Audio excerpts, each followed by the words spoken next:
அனைவருக்கும் வணக்கம். இன்றைய ஆன்மீக தகவல் பகுதியில் நம்ம என்ன பார்க்க போகிறோம் அப்படின்னு பார்த்தீங்கன்னா, பித்ருதோஷம் போக்கக்கூடிய மகாலய பட்சத்தில் வரும் இந்திர ஏகாதசி. இந்த ஏகாதசியை பற்றின சில ஆன்மீக தகவலை தான் நான் உங்களோட இன்றைக்கி ஷேர் பண்ணிக்க போகிறேன். வாங்க பதிவுக்குள்ளே போயிடலாம்.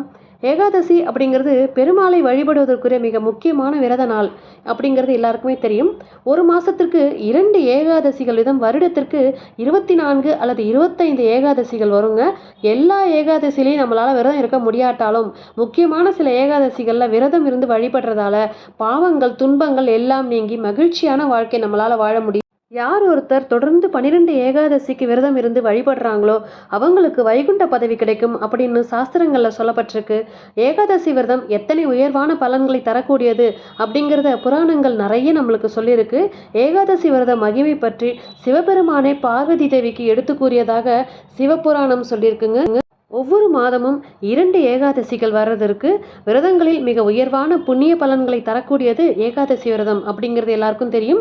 இந்த ஏகாதசி சில குறிப்பிட்ட மாதங்களில் வரும்போது அதிக சிறப்புடையதாக சொல்லப்படுது. அப்படி புரட்டாசி மாதத்தில் மகாலயபட்ச காலத்தில் வரும் ஏகாதசிக்கு இந்திர ஏகாதசி அப்படின்னு பேர்.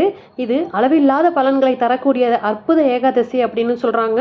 இது நமக்கு மட்டுமின்றி நம்முடைய பல தலைமுறைகளுக்கும் சேர்ந்து நன்மை தரக்கூடியதாக இருக்கும் அப்படின்னும் சொல்லப்பட்டிருக்கு.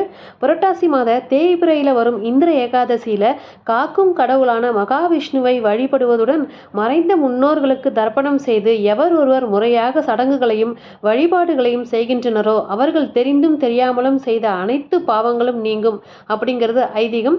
அது மட்டுமின்றி இந்திர ஏகாதசியில விரதம் இருந்து வழிபட்டால் நம்மளுடைய முன்னோர்களுக்கு முக்தி கிடைக்கும். நாம் செய்த பாவங்கள் மட்டுமின்றி அவர்கள் செய்த பாவங்களில் இருந்தும் விடுதலை கிடைக்கும். இந்திர ஏகாதசி அன்னைக்கு பெருமாளுடன் மகாலட்சுமியை மனதார வழிபடுவது ரொம்ப ரொம்ப சிறப்புக்குரியதாகுங்க. இத்தனை சிறப்புக்குரிய இந்த இந்திர ஏகாதசியானது இந்த ஆண்டு செப்டம்பர் 28ஆம் தேதி வருகின்றது. சனிக்கிழமையாகவும் புரட்டாசி 2வது சனிக்கிழமையும் சேர்ந்து இந்த ஏகாதசி வர்றதால ரொம்ப ரொம்ப சிறப்பு வாய்ந்ததாக சொல்லப்படுது.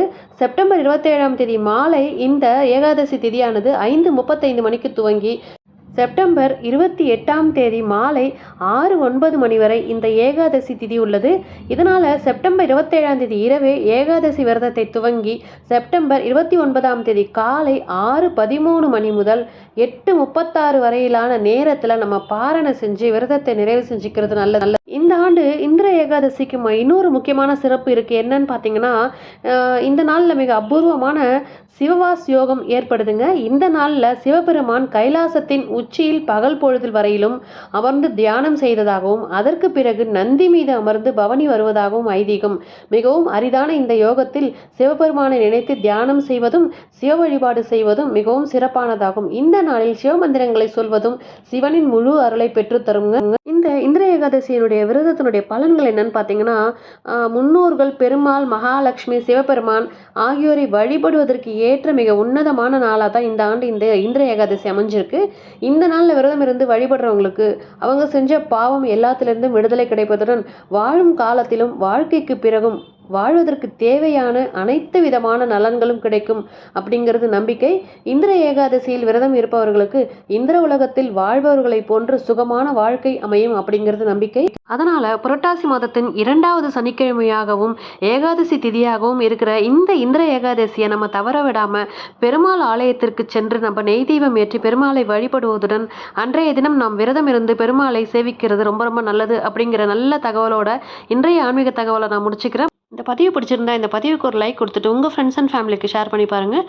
மற்றும் ஒரு ஆன்மீக தகவல் பகுதியில் சந்திக்கிறேன். நன்றி, வணக்கம்.